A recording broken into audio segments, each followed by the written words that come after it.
de vous informer, mesdames, messieurs, bienvenue à ce journal. La RDC s'oppose aux expulsions inhumaines des Congolais de l'Angola. Le gouvernement exige de Luanda des explications. Le vice-premier ministre et ministre des Affaires étrangères congolais, qui l'a dit à travers une note verbale de protestation adressée aux autorités angolaises, a souligné que le gouvernement congolais déplore le non-respect du principe d'information préalable, faisant obligation à tout pays d'informer préalablement le pays d'accueil en cas d'expulsion des migrants irréguliers. Et puis au Nord Kivu, la grève illimitée initiée par les Sinekat et le Sieko Beni se poursuit contre la sécurité dans cette région. Malgré les négociations entre le maire de Beni et les enseignants grévistes, ces derniers ne décolèrent pas. Ils disent poursuivre leur grève jusqu'à la fin de l'insécurité, chose qui fait craindre aux parents une année scolaire blanche. Un dossier dans ce journal sur les tracasseries des policiers de circulation routière et la mauvaise conduite de chauffeurs qui occasionne l'insécurité routière à Kinshasa. Plusieurs drames en découlent, notamment la mort récente de la jeune fille étudiante percutée par un minibus conduit à vive allure et le décès d'un PCR pour avoir disputé le volant avec un conducteur taxi. Le gouvernement de la République démocratique du Congo proteste contre les expulsions inhumaines des Congolais de l'Angola et exige de Luanda des explications. Une annonce faite ce mercredi 17 octobre 2018 par le vice-premier ministre, ministre des Affaires étrangères et de l'intégration régionale, Léonard Okitundu. C'était à travers une note verbale de protestation adressée aux autorités angolaises. Car, selon Okitundu, l'ambassadeur de l'Angola convoqué à son ministère ne se trouve pas présentement à Kinshasa. Le gouvernement déplore particulièrement le non-respect du principe d'information préalable, faisant obligation à tout pays qui procède à l'expulsion des migrants irréguliers d'en informer préalablement le pays d'accueil, a dit Okitundu au cours d'une conférence de presse. Quant à la réciprocité exigée par les ONG des droits de l'homme congolaises, le patron de la diplomatie congolaise écarte cette option. Il estime que ce principe ne s'applique que si ce sont des diplomates qui sont expulsés. Léonard Okitundu, qui demande au gouvernement angolais d'arrêter ces expulsions, avertit que les autorités congolaises sont prêtes à recourir aux instances internationales pour arrêter les refoulements de leurs ressortissants du sol angolais. Nous userons de tous les moyens diplomatiques pour faire arrêter ces expulsions, mais au cas où il y a un mur quelque part, nous allons saisir les instances internationales, a précisé Okitundu. L'insécurité dans la ville de Beni et dans les territoires qui portent le même nom a de lourdes conséquences sur tous les secteurs de la vie des habitants de cette partie du Nord Kivu. L'éducation, pour ne parler que de ces secteurs, se voit bloquée depuis une semaine à cause du mouvement de grève illimité initié par le syndicat des enseignants du Congo et les syndicats des enseignants de l'Église catholique, protestant contre l'insécurité qui a élu domicile dans cette région. Le maire de Beni s'est entretenu en début de semaine avec le gréviste. Il a tenté de les convaincre de lever la grève. Malheureusement, sa tentative a accouché d'une souris. Le Sieko et le Sinekat ne décolèrent pas. Ils ont décidé de poursuivre leur protestation jusqu'à la fin de l'insécurité. Les parents, eux, craignent déjà une année blanche. Il faut noter que depuis l'annonce de la dite grève, toutes les écoles de Beni, villes et territoires sont restées fermées sans autre forme de procès. La situation de la fièvre hémorragique à virus Ebola à l'est de la République démocratique du Congo est très préoccupante, mais pas une urgence de portée internationale. Déclaration faite par l'Organisation mondiale de la santé, OMS, le mercredi 17 octobre à Genève en Suisse. Réunis en urgence ce même mercredi au quartier général de l'organisation pour évaluer la situation épidémiologique en RDC, les membres et experts du comité d'urgence pour les règlements sanitaires internationaux ont unanimement soutenu que l'épidémie d'Ebola, qui a déjà fait 142 morts dans ces deux provinces congolaises, présente un faible risque de propagation internationale, d'après le directeur général de l'OMS, Tedros Adhanom, lors d'un point de presse. Le risque de propagation nationale et sous-régionale est très élevé, a déclaré Adhanom, affirmant qu'avec les mécanismes de riposte en place, l'épidémie déclarée depuis le 1er août peut être sous contrôle cette année. L'OMS continue en outre de déconseiller d'instaurer toute restriction aux voyages ou aux échanges commerciaux avec la RDC. Du côté de Kinshasa, l'on partage ces conclusions de l'OMS. Dans un communiqué publié mercredi soir, le ministre congolais de la Santé, Oli Ilunga, prend bonne note des recommandations du comité qui seront introduites dans les nouveaux plans de riposte. Il a ensuite noté en substance que cette épidémie présente de nombreux risques et défis identifiés dès le départ. Ici dénoté qu'à elle seule, la ville de Beni a déjà rapporté 58 décès sur les 142 cas recensés à ce jour, d'après un dernier décompte officiel arrêté en date du 16 octobre 2018. Célébration ce 18 octobre 2018 de la journée internationale de la ménopause. Bien qu'ignorée par beaucoup de femmes, cette journée est une occasion d'attirer l'attention de toutes sur cette étape importante de la vie de l'être féminin afin de leur permettre une bonne prise en charge. Considérée comme l'âge critique chez la femme, la ménopause, qui arrive aux environs de 40 ans, s'accompagne de plusieurs changements dans l'organisme féminin.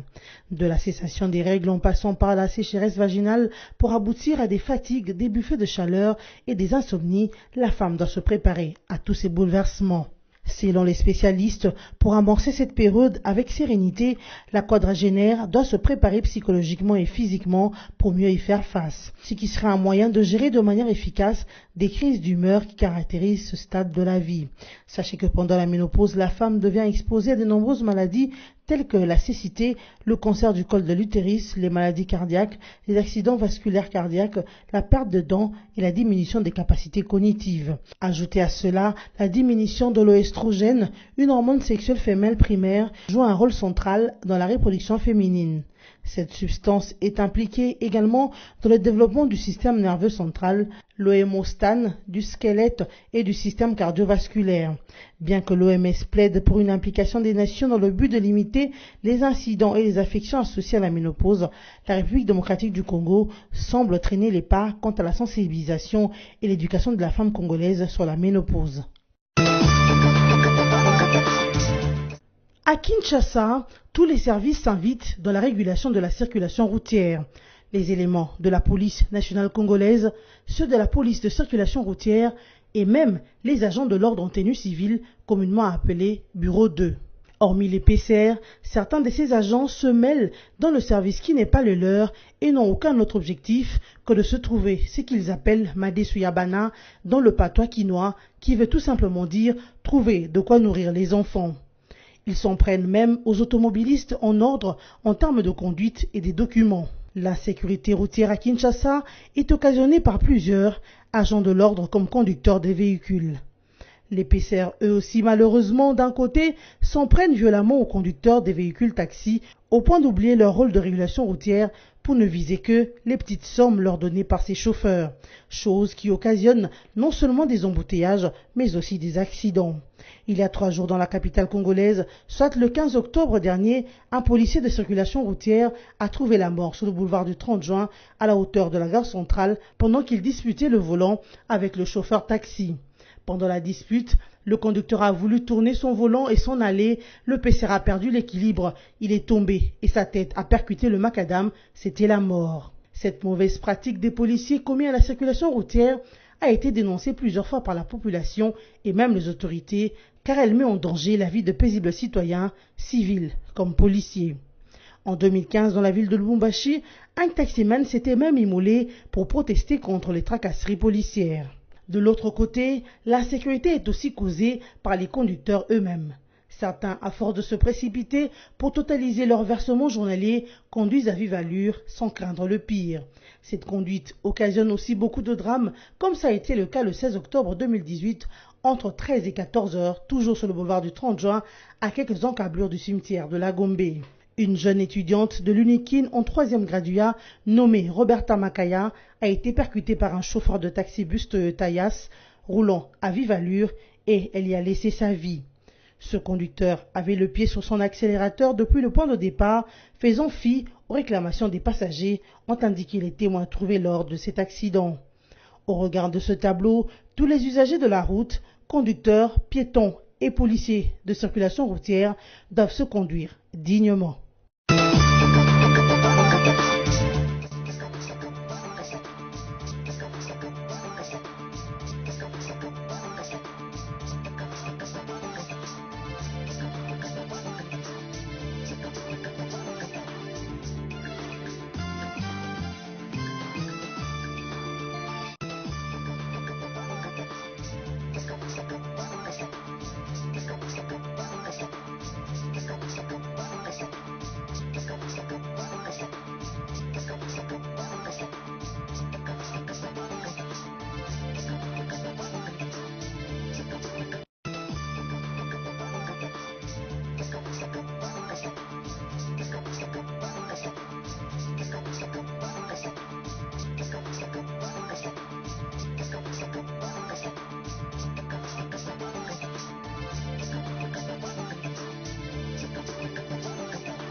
18 octobre 2018, mesdames et messieurs, voici la lecture de journaux en ligne sélectionnés et résumés pour vous sur BSC TV. Commençons avec Forum 2As qui renseigne, tout en demandant à Luanda de diligenter des enquêtes sur les expulsions des Congolais.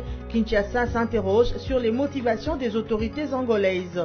48 heures après les conseils de ministres dirigés par le président de la République, le vice-premier ministre en charge des affaires étrangères et intégration régionale, Léonard Tchéo-Kitundu, est revenu mercredi 17 octobre au cours d'une conférence de presse sur le dossier de l'expulsion de Congolais en Angola.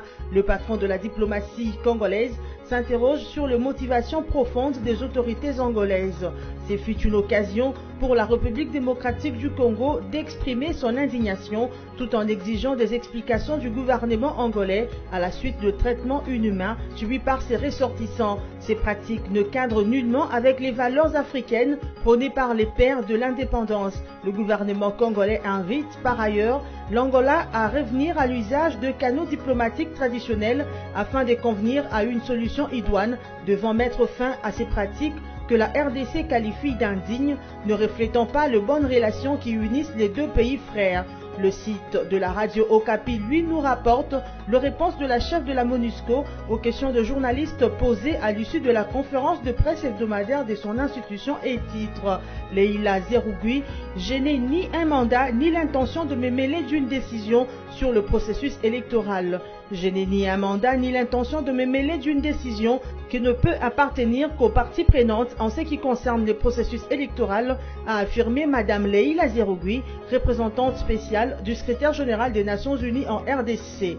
Les autorités congolaises ont pourtant officiellement renoncé à l'appui logistique de la MONUSCO et au financement des élections par ses partenaires extérieurs. La MONUSCO reste tout de même prête pour agir. Leila répond en ce terme: je me prépare pour le cas où on a besoin de l'appui logistique. Nous avons pris ces risques financiers. Si on nous dit à temps qu'on a besoin de l'appui dans les déploiements du matériel, nous sommes prêts à le faire, a précisé Leila, chargée de mettre en œuvre le mandat de la MONUSCO, prévoit un appui logistique aux élections. Terminons avec le site actualité.cd qui fait savoir GED s'est joint à RSF pour exiger la libération d'une journaliste détenue depuis une dizaine de jours à Kinshasa. Reporters sans frontières, RSF en sigle, appelle à la libération immédiate de la journaliste Sylvanie Kiakou, arrêtée puis inculpée pour diffamation en République démocratique du Congo. Cela fait une semaine que Sylvanie Kiakou, journaliste pour l'hebdomadaire La Percée, est détenue à la prison centrale de Kinshasa. Selon l'Observatoire de la liberté de la presse en Afrique, OLPA en sigle, la journaliste a été interpellée par la police judiciaire du parquet de Kinshasa le 10 octobre, puis inculpée pour diffamation à l'encontre de responsables de la Banque commerciale du Congo. Faute de pouvoir payer sa caution fixée à $1000, elle se trouve aujourd'hui en détention provisoire. 2 articles portant sur les licenciements de 958 employés de la Banque commerciale du Congo après une restructuration entre 1999 et 2001 ont valu à la journaliste d'être poursuivie. Elle avait révélé dans l'édition du 13 septembre dernier de La Percée que 270 d'entre eux sont aujourd'hui décédés sans avoir reçu des compensations. RSF a récemment demandé l'adoption d'une nouvelle loi consacrant la dépénalisation des délits de presse et garantissant un cadre légal pour protecteur pour le média et le journaliste en République démocratique du Congo. Fin de cette revue de presse. Merci de l'avoir suivi.